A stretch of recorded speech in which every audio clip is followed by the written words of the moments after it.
Have you felt stuck trying to lose weight? You're not alone. Between diets and workouts and endless advice, it's really hard to know what actually works for weight loss and what's worth your time. That's why Hers offers access to an affordable range of FDA-approved GLP medications that now include the Wegovy pill and the Wegovy pen. Ready to reach your goals?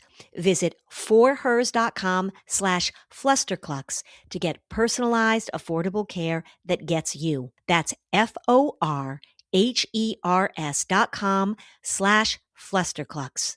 forhers.com/flusterclux. Weight loss by Hers is not available in all 50 states. Wegovy is the registered trademark of Novo Nordisk, A.S. To get started and learn more, including important safety information, Wegovy clinical study information, and restrictions, visit forhers.com.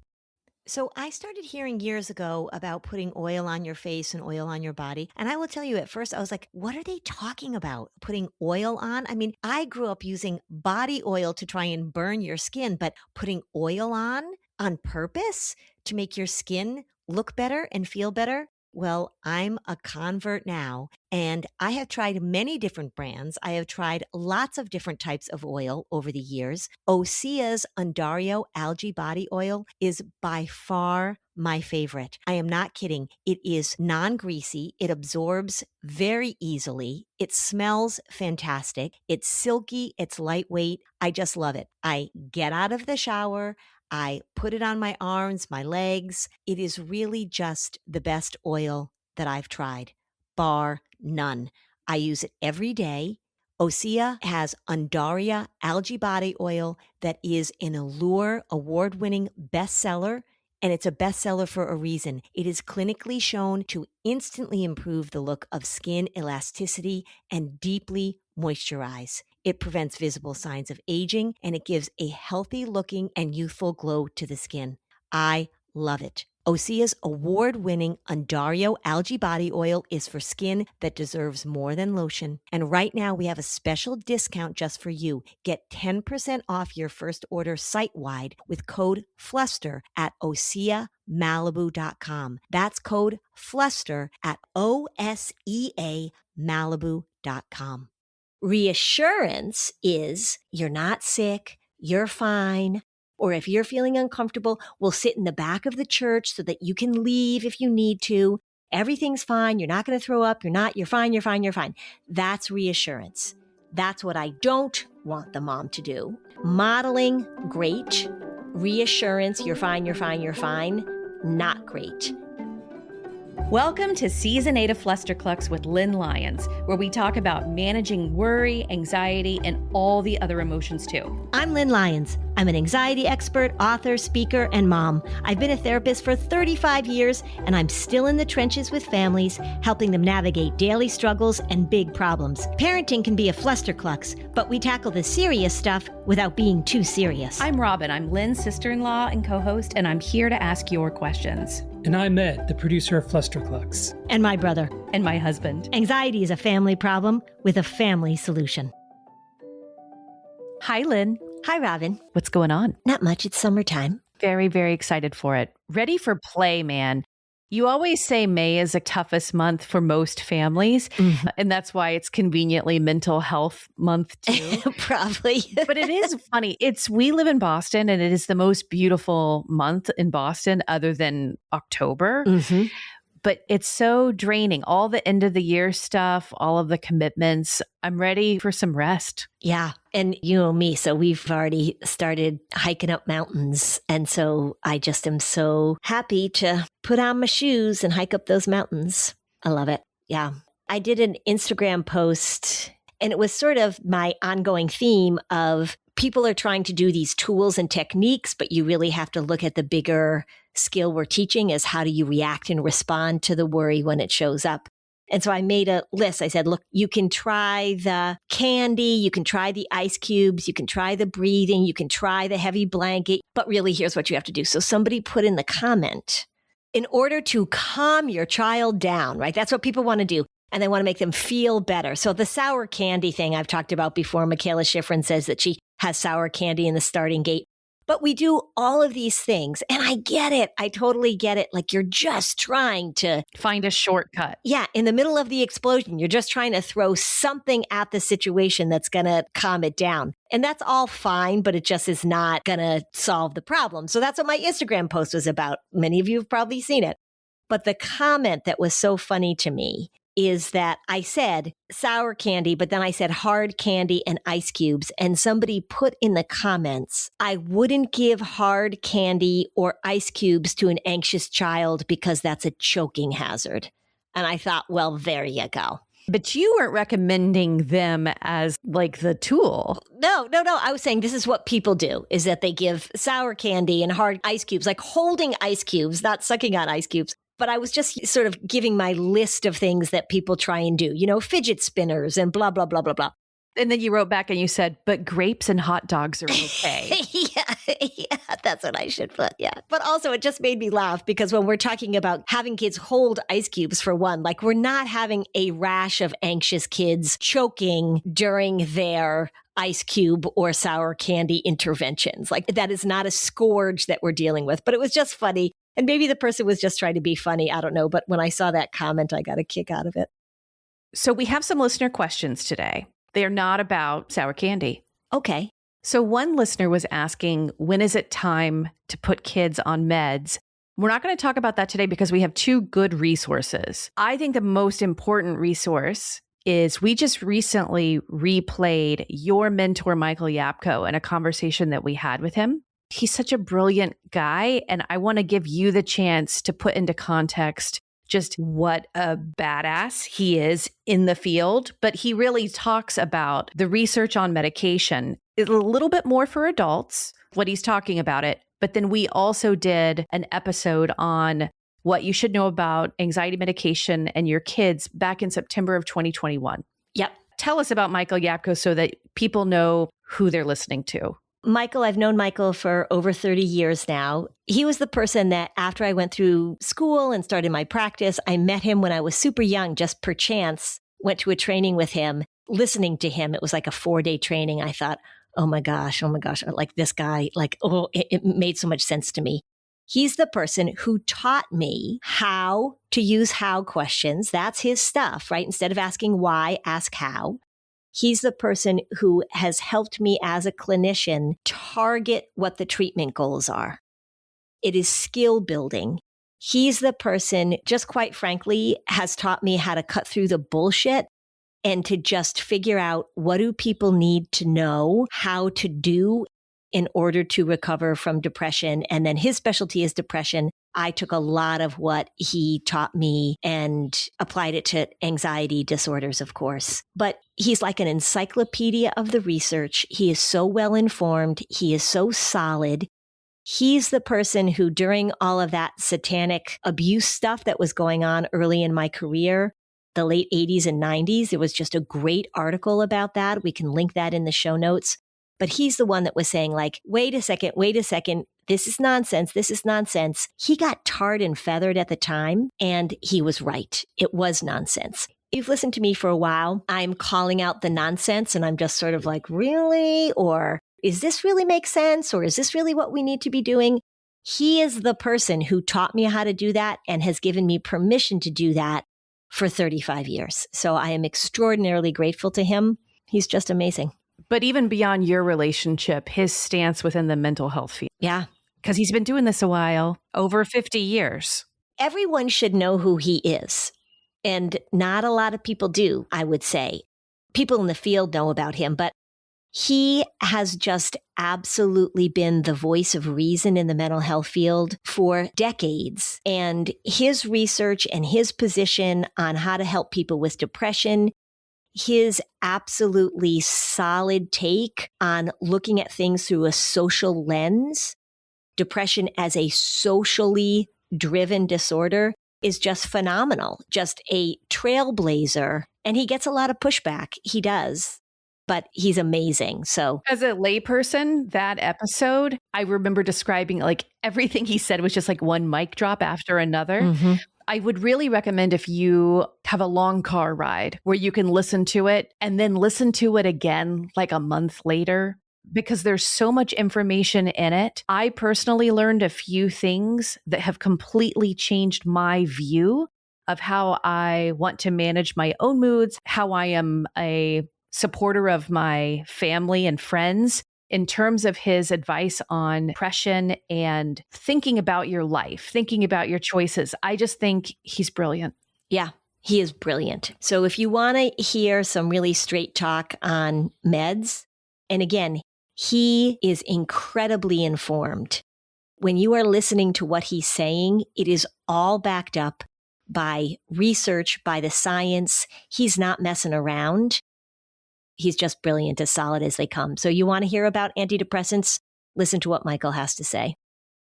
So the listener question we are going to talk about today, we are discussing an 8-year-old who has a pretty intense fear of vomiting. And the mom has some questions for you about trying to talk through and guide her son in these moments and how to fine tune the externalizing process that you talk about. And she needs a little support. So when we come back, we'll get into that. Okay, great. This summer, I have a wedding that I have to help organize, sort of, and I'm paying for stuff. And then also we're taking a great family vacation. We're going hiking in the mountains where I love to be. So I've got to pay attention to my finances. I've got to keep things organized. I am going to use Monarch. Monarch is the personal finance app that tracks everything: accounts, investments, savings goals, and spending. Get your first year of Monarch Core for half off, just $50 with promo code Fluster. It just helps you pay attention to where your money is going. Maybe you're spending too much money on those streaming services. My husband pointed that out to me the other day. He's like, gosh, he calls it TV. You've got a lot of TV going on. He was right.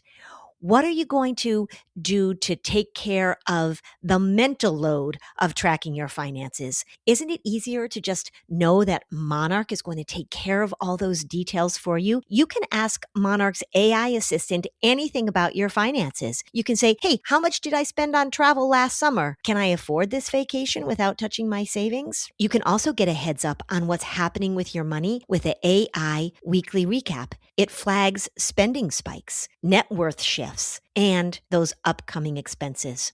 If you want to have a great summer, if you want to know where your money is going so that you can use it for the things that you and your family want to do, get Monarch. Use code Fluster at monarch.com to get your first year of Monarch Core half off at just $50. That's 50% off your first year at monarch.com with code Fluster. You know, you just want to refresh your wardrobe, don't you? You want to wear light fabrics, better materials. You want to feel good. You want to look good. Summer is so great, isn't it? And dressing for summer shouldn't cost you an arm and a leg. And that's why I just made a really nice order from Quince. I just got a short sleeve denim shirt, wore it to a work event the other day. I got a cotton cashmere t-shirt, which fits fabulously, great for those coolish summer days. And I also just got one of their organic cotton V-neck t-shirts. I love these pieces. I'm going to wear them all summer long. Everything at Quince is 50 to 80% less than similar brands. The quality is so nice. I put these clothes on. I just felt good. I look good. Quince works directly with ethical factories, no middlemen. So you're paying for quality, not for brand markup. And Quince isn't just for clothing. They are now offering elevated essentials for home, kitchen, bedding. It makes it easy to bring that premium feel into your everyday life. Elevate your summer wardrobe. Go to quince.com/fluster for free shipping on your order and 365-day returns. Now available in Canada too. That's QUINCE.com/fluster for free shipping and 365-day returns. Quince.com/fluster.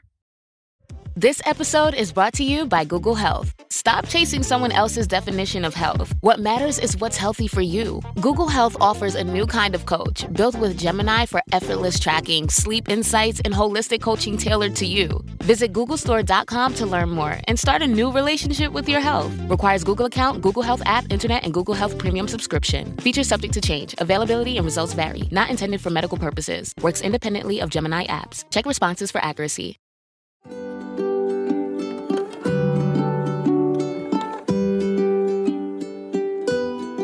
Okay, we're back. Okay, Lynn, so let's go over this listener question. Okay. My son is 8 years old and has struggled with a fear of vomiting. There's a fancy clinical name for that. What is it, Lynn? Emetophobia. Yeah. And this has led to separation anxiety because he feels as if he were to vomit, I would have to be present. He cries at the beginning of school, soccer, church, but oftentimes once he gets his body moving and his mind engaged, he settles down and the worry stays away for the rest of the activity. I've read your book, Anxious Kids, Anxious Parents. I listen to the podcast often and I understand the puzzle pieces, but I feel like we're getting stuck. When he's calm and there's not an anxiety-provoking activity, he seems to understand the need to talk to Worry Walter.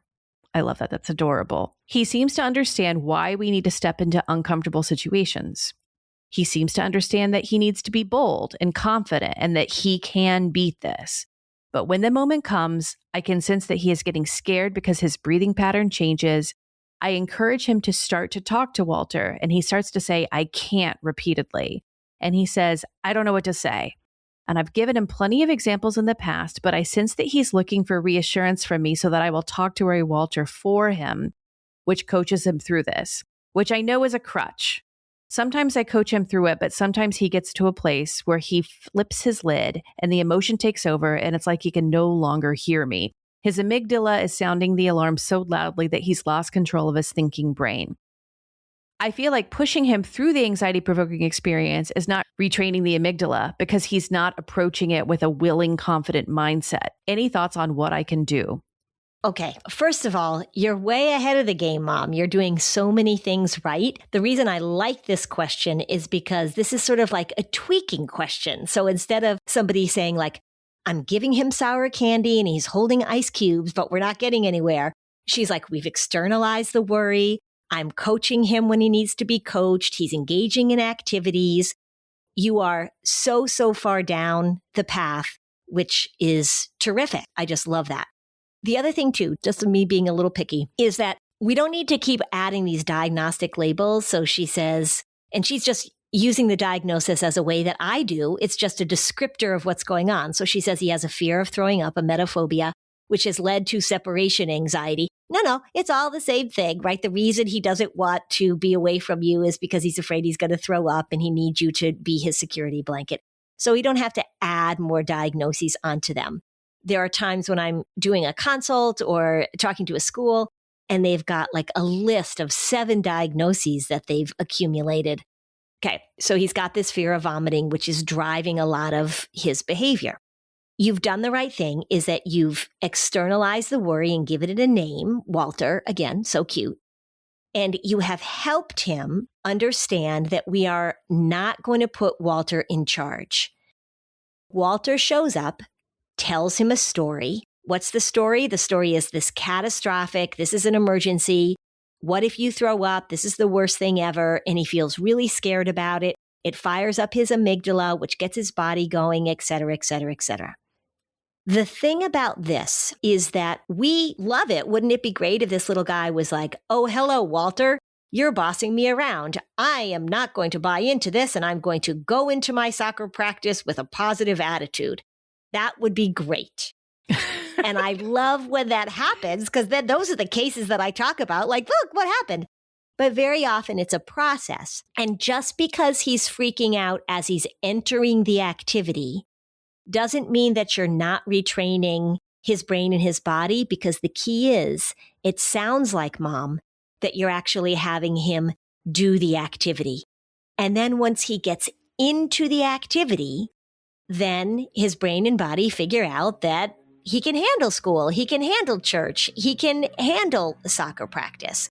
So all of that is actually very, very productive. the initial resistance, right? The freaking out, and then you're having him do the activity. That's painful for you and that's painful for him, but it doesn't negate the fact that you ultimately get him into the activity and he has the opportunity to learn from being in the activity. That's learning also. That's retraining his amygdala. Now, it sounds like, I'm going to just say it again because I was just talking to another mom and I had to sort of start from scratch with this. But it sounds like you've bought into the talk 85% less. That's great. So you say you have to talk to Walter. So that's great. You're doing that with him. He's saying, I can't. That's okay. Well, can I interrupt you? Yeah. Because I'm sure if she were right here, she'd say like, okay, so am I still helping him if I'm modeling how to talk to Walter on his behalf and he's not doing it? Yes, you're still helping him. So I think she's concerned that she's not getting him to sound like this very emotionally managed, worried kid who's like, well, hello, Walter. Yes. Hello, Walter. Thanks for showing up. Yes. Right. However, I'm not interested in talking with you today. Yeah. So it's like we pair it back to like realistic expectations. And I think that the key thing that she needs to hear is what progress looks like. Yes. Yes. I also find it funny that you imagine Walter is wearing a suit and tie. Yeah. So yes, here's the difference is that she is worried that if she coaches him too much or she talks him through it too much, that that's providing reassurance. There is a difference between this mom modeling how to talk to Walter, so modeling changing the response to Walter, versus this mom giving reassurance. Here's the difference. If this mom is modeling how to talk to Walter, so let's walk through it. So this little guy, she says, come on, we're going to go to school. And he's like, I'm afraid. Like his breathing changes. She can see him ramping up. She can see his body is starting to move into that fight or flight mode. If she were to say to him at that point, okay, so now's when we have to tell Walter that he's not in charge. And he's like, I can't do it. No. It's okay for her to say, well, I'm going to have a word with Walter. And she can say, Walter, you're not in charge. You're not in charge of, let's just say his name is Joey. You're not in charge of Joey. You're not in charge of me. And we're going to keep moving because I know that you're loud and powerful, but I also know that Joey can handle it. So that is okay. You are modeling for Joey when he's in the throes of it, how to talk to Walter and how to create that separation. All of that is great. Keep it short, keep it succinct. So you validate, I know this is hard for you, Joey. And also, Walter, you're not going to boss my Joey around. He's going to soccer, buddy. So move on down the road. Or nice to see you. You can talk, but we ain't listening. All of that is fine. That is modeling the skill that I want kids to have. Reassurance is you're not going to throw up. You're not sick. You're fine. I'm not going to leave you at soccer practice. If you start feeling sick, just tell your soccer coach, or if you're feeling uncomfortable, we'll sit in the back of the church so that you can leave if you need to. Everything's fine. You're not going to throw up. You're fine. That's reassurance. That's what I don't want the mom to do. And it doesn't sound like she's doing it. So modeling, great. Reassurance, you're fine, not great. And I think this mom has the absolute right approach. She is just hoping, which I understand, she's just hoping that her little guy will take over that task and be able to do it and stay in control. It's okay at 8 as he's learning this if he has a little freak out and then goes and does the activity. That's actually fabulous. She may have had maybe an unrealistic expectation of how autonomous the process is with an 8-year-old. Correct. Right? Like this isn't a teenager. And I recall other examples that you've given in the past where parent absolutely has to do the talking to the worry when you've got a young child. That's right. You're modeling what to say and all of that, and that's good. I think what she's seeking is that she's on a good path. Mm-hmm. She's on a good path. And I think the hard part about this, but is absolutely consistently the truth, is that when you talk to kids about this happens in my office all the time. We go through it, they get it, they understand it. And then it's hard to generalize this out into the world when it's happening. That's even hard for adults. We know also, like if you have a kid that has anxiety and ADHD, they have a really hard time generalizing, because you'll hear this when we talk to Ryan Wexelblatt, Mike McLeod, that the ADHD brain does not hang on to this stuff to then use later, which is why doing psychotherapy with kids with ADHD isn't really very effective. But what we want to recognize is that little kids who are still figuring all of this out need reminders and need coaching. Even with older kids, I will write it down on an index card and have it in their pocket, because they will say to me, well, I understand it in your office, but I can't do it in the moment. And parents will understand it in my office. They'll get it. We'll role play. Everything is cool. And then out in the world, things start to escalate and their child starts to get more and more distressed, and they start feeling embarrassed because there's people around. And then they lose track too of what you're supposed to do. Remember, we've talked with separation anxiety, we've talked about the moment of goodbye. That very often with kids with separation anxiety, there's this moment of intense emotion as you're separating. And I talk about the moment of goodbye all the time without separation anxiety. That's always an intense moment. So if she can recognize that there's going to be a moment of goodbye, that as he is sort of ramping up to leave her, to go to do an activity, that Walter is going to come in, that she's going to start noticing that he's kind of getting taken over by Walter. All of that is totally fine as long as mom stays even, mom vanilla ice cream, and she models for him, this is what we're going to do. The other thing that she can do is, after the fact, a little post-game analysis. I love using boxes. So here's what happened. And you just draw boxes. Box number 1, and if you're a good little cartoonist, you can do it. Box number 1, we drove to soccer practice. Box number 2, Walter showed up and started trying to make this an emergency. Walter started saying, you might throw up, you might throw up. Your body got a little activated, right? You started breathing, you started not feeling so good. You started crying. I helped you talk to Walter, and it's okay if they're not participating. I don't really care. I helped you talk to Walter. I gave you a little hug, a little squeeze, a little warmth, and then you participated in the activity. And then I picked you up afterwards. And do you remember what you said to me? You said, that was fun. So now here we have this sequence of how this thing happens. We're not going to be surprised by it. We're not going to be thrown by it. We're just going to walk through those steps. The trick is then we're going to look at that box in that series of boxes. We're going to look at that box where Walter really took over, and we're going to practice when that portion of the sequence shows up.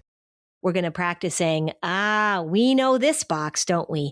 This is Walter Freakout box, or this is the place where Walter really gets powerful, or this is the place where Walter really convinces your body that it's an emergency, so you can make note of it, and then you keep going.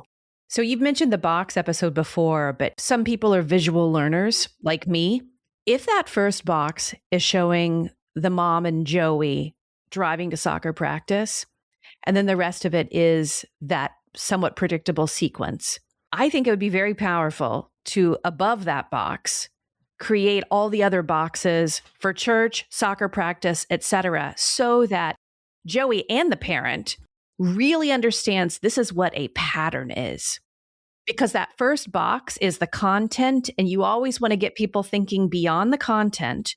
You want them to think about the pattern. So you could fill in the blank with the first box of all of the different content before school, before church, before practice, before a sleepover, whatever it is.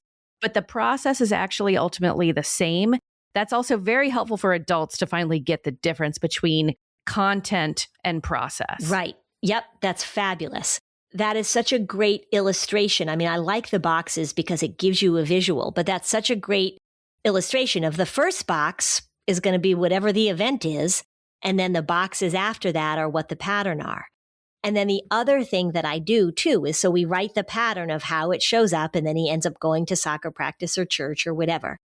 The other thing too is that I will use the boxes, and then I will have the successful sequence. So it might be here in the first box, Joey and Mom are going to church or soccer practice. Second box, Walter shows up and says what Walter always says. Hello, Walter, blah, blah, blah, blah, blah. You can't handle it. The third box shows Joey and Mom saying, Walter, you're not the boss of us. The fourth box shows Joey getting out of the car, maybe a little bit of tears and a little bit of discomfort. The fourth box shows Joey turning and waving to Mom. I did that recently with a girl that I work with who's so adorable. We drew the boxes. There was a big blow up at home. It didn't work out so well. So we drew all that out. And then we drew another series of boxes where we were able to really look at the box where things went off the rail. And we substituted in something else for that box, which was she needed to say something to Dad and she needed to not be screaming. And though we wrote all of that out too, I made a copy of it. She took a copy. I have a copy in her chart. And it had become sort of a template, which I think is what you're talking about, for how do we move through this process over and over and over again. And it is really, really helpful. It's helpful for adults too. But every episode of an anxiety confrontation event has a series of boxes which are pretty darn predictable. And then we want to look and see where are we going to modify the boxes. It would be the same if you were teaching somebody to play ping pong and they kept making this one mistake. Ping pong's not, I don't really know ping pong. All right, I got to think of something that I know. You're teaching somebody how to play tennis. I know how to play tennis. But say their serve, we've been watching the French Open like crazy. So they say their serve keeps going into the net. So you do the sequence of boxes of you stand up, you toss the ball, and there's going to be some point in hitting the serve where the coach is going to recognize that's where it's going awry. And so we're going to write another series of boxes and we're going to focus on that box where something identifiable has gone awry. And then we're just going to practice changing that thing. And sometimes parents get overwhelmed because they think, oh my gosh, this is so crazy and chaotic and we don't know what to do. But it really is very predictable. That's why it's actually very helpful to visualize this for adults too. Mm-hmm. Yeah. We're going to take a break, but when we come back, I want to ask you this question because I feel like this is bringing up a past episode where we had this conversation. You've got an 8-year-old and a mom here, but there is a transition that's going to happen with that 8-year-old where around middle school, you can start using the tools of judgment and ambivalence and annoyance versus like talking back to your anxiety with like you're not going to bother us. The goal is to eye roll when it shows up. So let's talk about when we come back, how to get there. Okay. Study and play come together on a Windows 11 PC. And for a limited time, college students get the best of both worlds. Get the Unreal College Deal. Everything you need to study and play with select Windows 11 PCs. Eligible students get a year of Microsoft 365 Premium and a year of Xbox Game Pass Ultimate with a custom color Xbox wireless controller. Learn more at windows.com/student offer. While supplies last. Ends June 30th. Terms at aka.ms/collegepc. Your call has been forwarded to voicemail. Hi, this is Zoe Deutsch. And Nick Robinson. Our brand new movie, Voicemails for Isabel, is all about those little moments that feel like the universe is looking out. Feeling homesick, then your sister calls. Hearing that perfect song exactly when you need it. Sometimes life rigs things in our favor, like learning about your new favorite rom-com, Voicemails for Isabel. Now playing only on Netflix. Sierra has all the best active and outdoor brands you need. From athletic stuff, like a full court pickup game, swish, to athletic-ish stuff, like a half-mile stroll. Get those steps in. And for morning hikes up the mountain trail, good pace. To nighttime ghost stories from the camping chair. What a twist. Whatever level of active, Sierra loves it all. Head to Sierra or Sierra.com for the brands you want at the prices that let you do it all. From athletic to athletic-ish, Sierra's got it.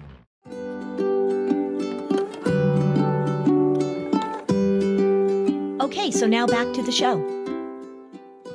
Yeah, I have this memory, Lynn, of a past episode a couple years ago where I suddenly realized the goal when my own catastrophic films would show up, especially like during the pandemic when we started, to just look at my pattern and go, hello, Newman, like Jerry Seinfeld in the Seinfeld episode.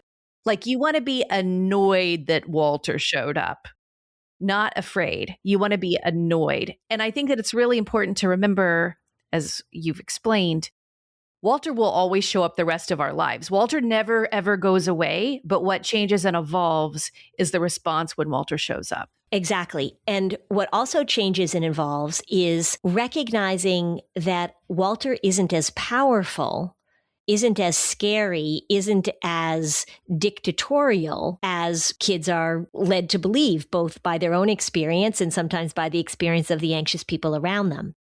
And this idea, and again, here comes Michael Yapple again, right? He says, don't believe everything you think, or just because you think it doesn't make it so. The idea that we can have thoughts, we can have feelings, we can have sensations, and that we don't have to give them power. They don't have to weigh in. They are not our life coaches. They are not determining what we do and what we don't do, is a really powerful thing for people to hear. And this is where oftentimes therapy goes awry, because analyzing your thoughts and feelings is not helpful for a lot of the things that people deal with. If you are anxious and you have these stories that your worry part tells you, turning to that worry part and saying, tell me more, or turning to a therapist and saying, help me understand why I have these thoughts and feelings, is very counterproductive. The more that you engage with that part, once you've identified that it is a predictable, persistent, redundant part of you, the more that you engage with it, the more that you treat it as if it is worthy of your analysis, the more powerful it gets. Just like if you think of any relationship where you have somebody in your life who's maybe annoying you or giving you bad advice or is consistently critical, we've talked about this a lot, that person only has power over you if you treat their feedback as meaningful, that you treat them as if they have something to offer you. And being annoyed and being able to say thanks for sharing is a really helpful stance to take with something that is predictable. And worry is absolutely predictable. When we had this conversation a couple of years ago, I feel like one of the moms had written in, and she had a slightly older child, let's say 11, 12, 13 age range. And she said, I feel like I need something more to say than get comfortable with being uncomfortable. I don't remember if it was that exact phrase. Which I never say, by the way. What is a variation of something like that that you endorse? I would say, this is going to be uncomfortable and you can handle it. Right. The reason I don't say get comfortable with getting uncomfortable, which a lot of people say, is as soon as we introduce the idea that you're supposed to get comfortable, we're kind of screwed. So I don't use that language. You're going to get uncomfortable and you're going to handle it. And you can handle it. So if a mom says this a lot in the coaching process, modeling how to talk to Walter, without effort, at some point, 8-year-old Joey's going to become a tween and be really, really annoyed with the repetitive nature of this and use that to your advantage. Tell us how to do that. Yes, this is funny because sometimes kids will say, like the parents will be like, well, that's your worry talking, or you can handle your worry, or we're not going to put worry in charge. And they will say, don't Lynn Lyons me. Or they'll say, stop saying that, or that's annoying. And I say for parents to say back to that, oh, thank goodness we got there. I'm so glad that you're finding this annoying, because my response is as repetitive and as annoying as Walter is in the first place. So the whole interaction, the whole conversation, I want kids to be like, ugh, I am just not going to give this a lot of energy. Where parents make a mistake is that in talking to the worry and talking about the worry, they say too much.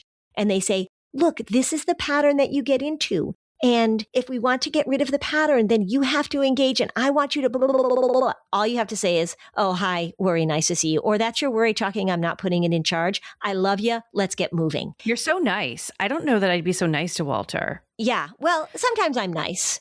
Do you have to be nice to Walter? Because I'd be like, oh my gosh, Walter, not today. We aren't really interested. Yeah, you're so boring.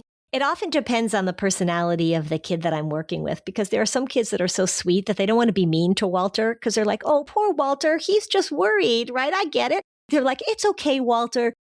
We're going to go to church. You'll be okay. So they're like helping Walter. And some kids are much more aggressive or assertive. And they're like, oh, God, you're so annoying. But that's like an age developmental thing, too. Yep. So it really is about how do we make this thing so predictably boring and annoying that our response to it, the response to the parent could be like, oh, Mom, shut up, stop talking about that. Or the response then to Walter is, oh, Walter, shut up, stop talking about that. We just want to take this idea that you have to engage with it, talk about it, understand it, go over it. All of that, not helpful. The quicker we say, hi, nice to see you, I'm moving on, the better off we are. And it is a game of repetition. It is absolutely a game of repetition. Well, this mom's doing everything right, so hang in there. Like when I read that question, which is why we're doing this episode, I just wanted to say like, yes, you're doing it. The fact that he's getting to these activities and he's having success at these activities, that is absolutely training his brain. The amygdala is going to get triggered, of course. The amygdala is going to get fired off during that moment of separation. That's okay. Repeat, repeat, repeat. You're on the right track. Hang in there.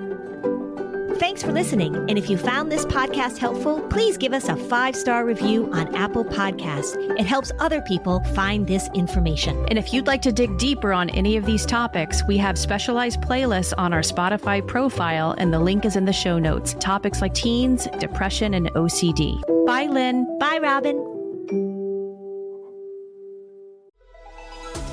Experience a membership that backs your business journey with American Express Business Platinum. When you pay with membership rewards points for all or part of an eligible flight booked with a qualifying airline through Amex Travel, you can get 35% of those points back, up to 1 million points back per calendar year. American Express Business Platinum. There's nothing like it. Terms apply. Learn more at americanexpress.com/business-platinum. This is a Monday.com ad. The same Monday.com helping people worldwide getting work done faster and better. The same Monday.com designed for every team and every industry. The same Monday.com with built-in AI, scaling your work from day one. The same Monday.com that your team will actually love using. The same Monday.com with an easy and intuitive setup. Go to Monday.com and try it for free. Yes, the same Monday.com.